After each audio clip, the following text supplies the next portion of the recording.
Hey, Shalom. All right, it's your brother Yonathan. All right, first and foremost, I want to give all praises to the Most High, Yahweh, Bahashem, Yahweh Shai, Bahashem, Rachahakodash. Want to give double honors to the apostles and the elders of Great Millstone. Want to say Shalom to all the brothers and, of course, the few sisters who are pursuing this truth in sincerity.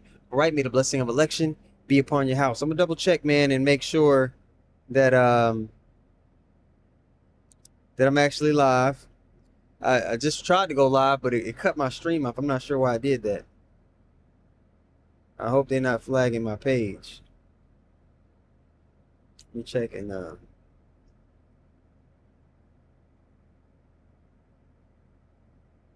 right, so again, I got some clips I want to respond to for you guys. The first is it's the Romance of a People. It was held in 1933 by the Small Hats at the World Fair. They used to have a big World Fair where many inventors would come. Tesla, revealed a lot of his inventions at World Fairs, and they shut that whole shit down.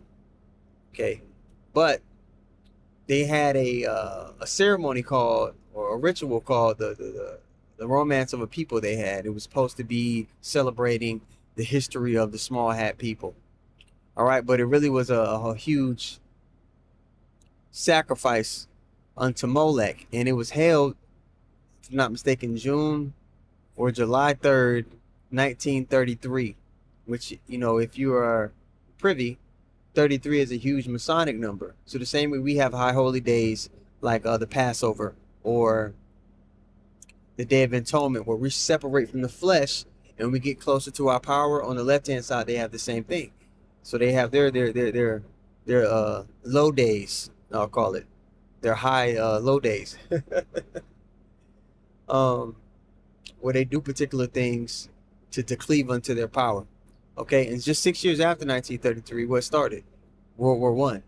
Okay, where they justified World War II, Salakia, where they justified a lot of BS under the guise of anti-Semitism, because during around that time, Germany was the epicenter for all kinds of degeneracy.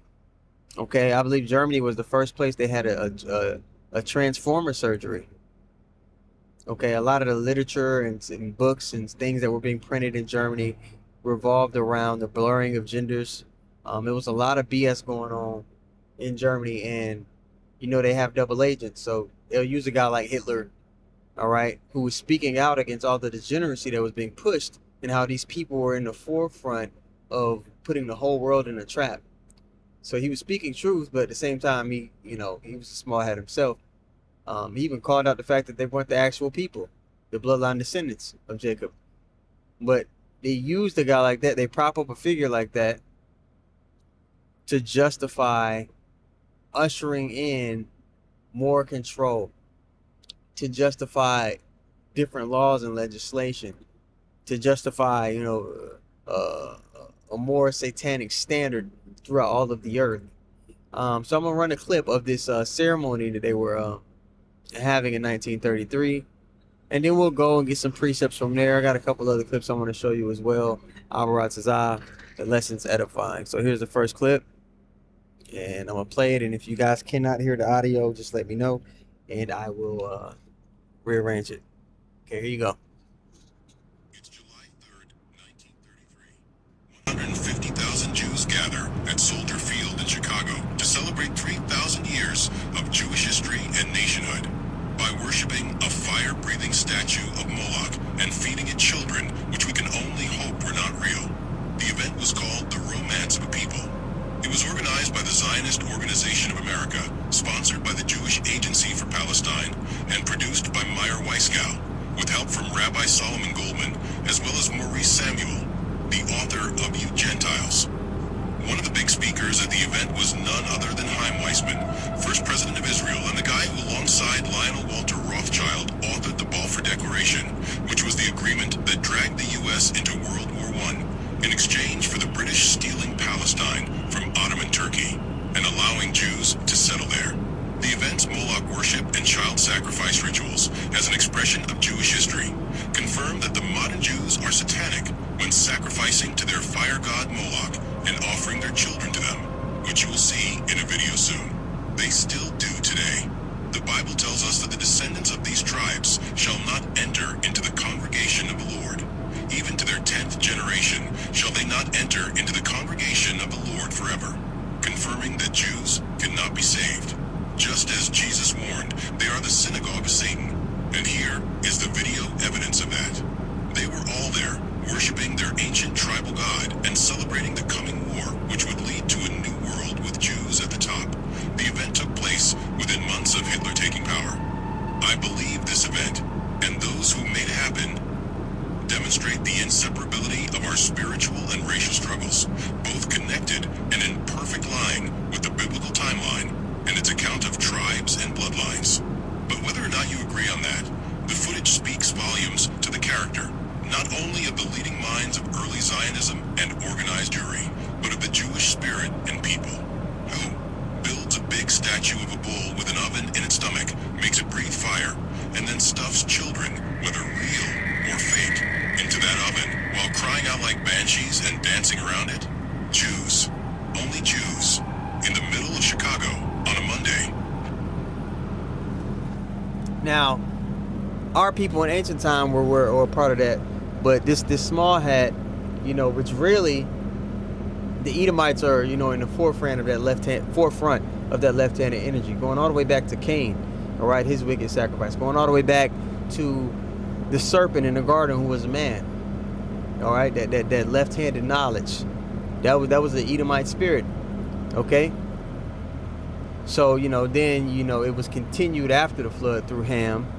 And then, once the Edomites got back in power, going into the Greeks and the Romans, who did they go to? They went right to Ham. They went right to the Egyptians and got their demonic energy rituals and practices. They got it back. It was theirs to begin with. So they're continuing to afford that left-handed energy in the earth, okay? And they use through these rituals and this sex magic and things they do on the left-hand side, they justify, their means to try to, basically get their blessing back. Because their rulership in the scriptures, Jacob and Esau, two people who were promised worldwide domination. The difference between the two, Jacob's being an everlasting kingdom, Esau's being temporary. They want the everlasting kingdom. So they're trying to go in a wayward way to establish that, okay? So a lot of these rituals and things that they put in front of your face are, steps to get towards that final destination, okay? So let me get this precept for you guys here. This is Psalm 64, and I'm gonna start at verse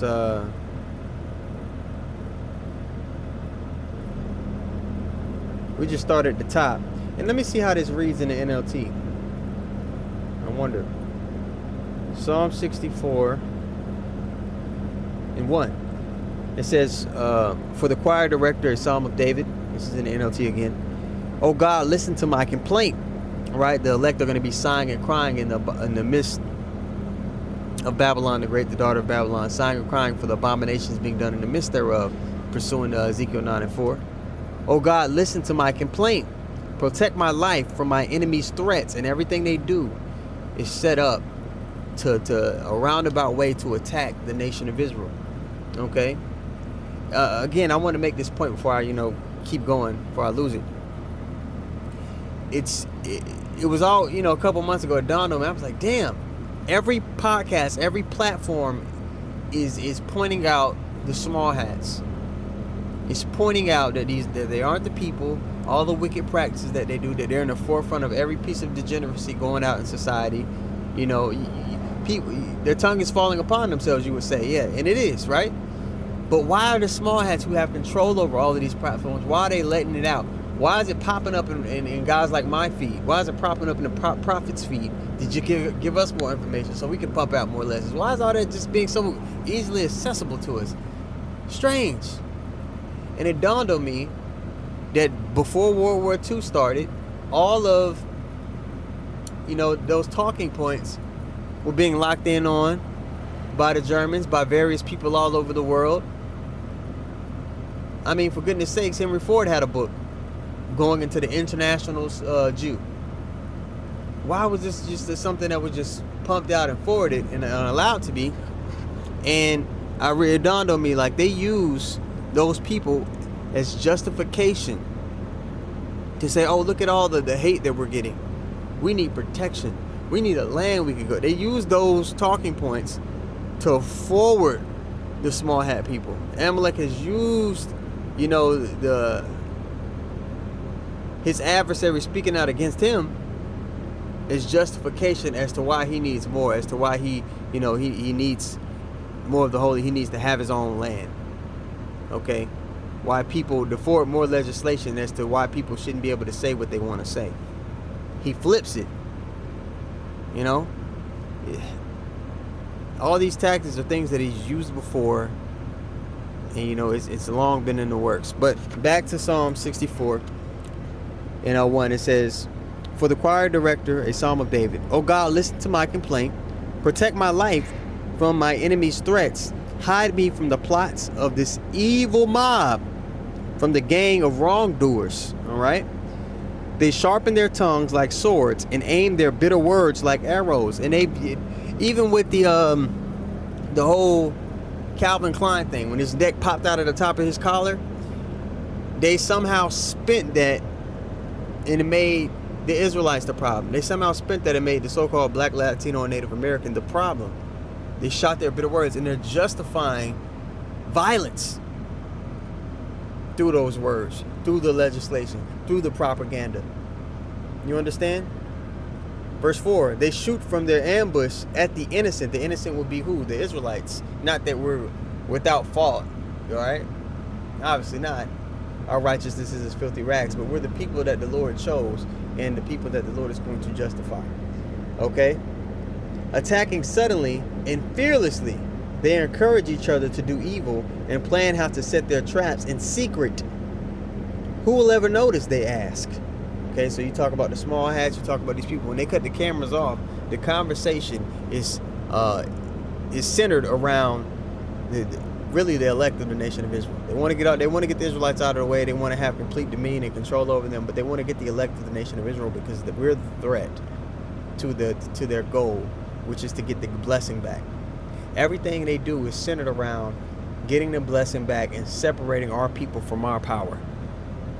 That's what it is. That's the game. Okay?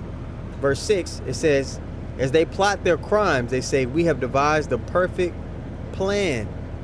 And on the KJV, it's going to say they accomplish a diligent search, birth the inward thought of every one of them. The heart is deep, meaning they've studied. These plots and ploys that they've done, they've put it to the test time and time and time again, so they know that it works. All right, you turn on Discovery Channel, where they study the animals, the way they know how the animals are going to react in particular environments. They studied you on a higher level. They know you better than the animals. You know? All right, that's why they want to keep you in that beastly state, because you're easy to control when you're in that beastly state. But when you're close to your power and you're moving spiritually, you can't be manipulated and controlled the same. All right? Verse 6 again in the NLT, it says, Psalm 64 and 6, as they plot their crimes, they say, we have devised the perfect plan. Yes, the human heart and mind are cunning. All right? But God himself will shoot them with his arrows, suddenly striking them down. He's not going to allow them to fulfill their enterprise. So at the end of the day, through the Spirit, and we've been endowed with that gift of faith, we know that we win. Anything that he does, the Lord is going to outdo it, which allows us to speak and stand in his great boldness. We don't have to be in fear of everything that we know is coming. You understand?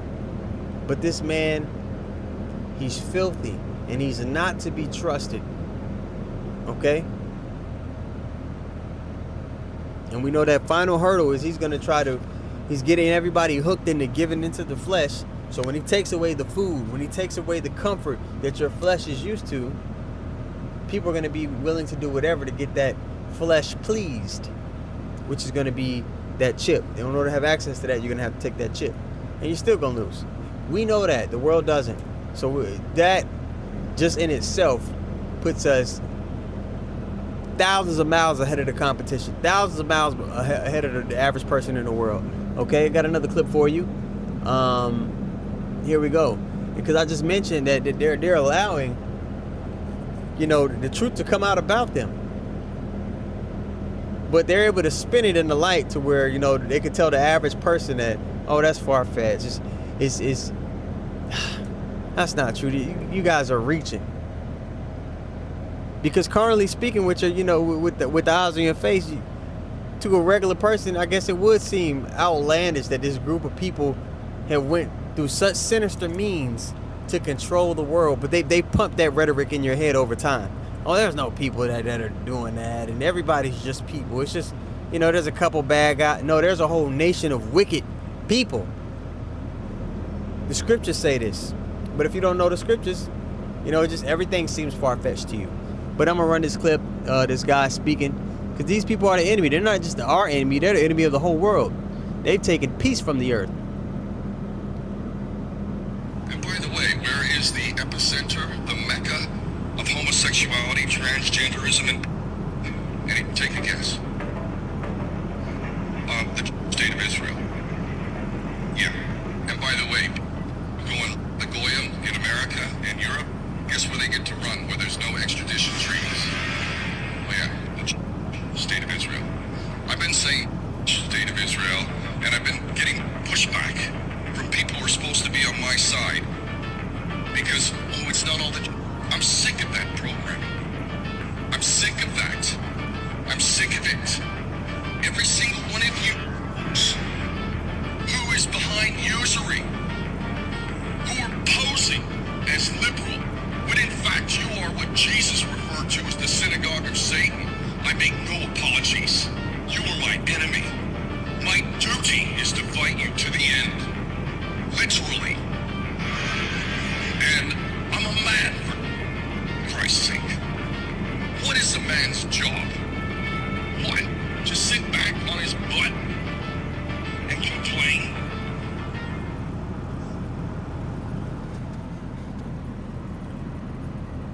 Yeah, so, he everywhere I go, I'm just seeing these clips, and it's going to be, everybody's going to have a different algorithm. But the prophets, who we look into things and it's just allowed to be put out there, and then you look at the comments, everybody is like, yeah, man, that's right, and people just sharing information. It's like, why is he? But he's gathering information on all those people, the things you like, the things you share, the things you see, the things you scroll and you stop on for too long. You're getting put on a list. Palantir has your ass on a list, and all that's going to be used to justify rolling on people like you.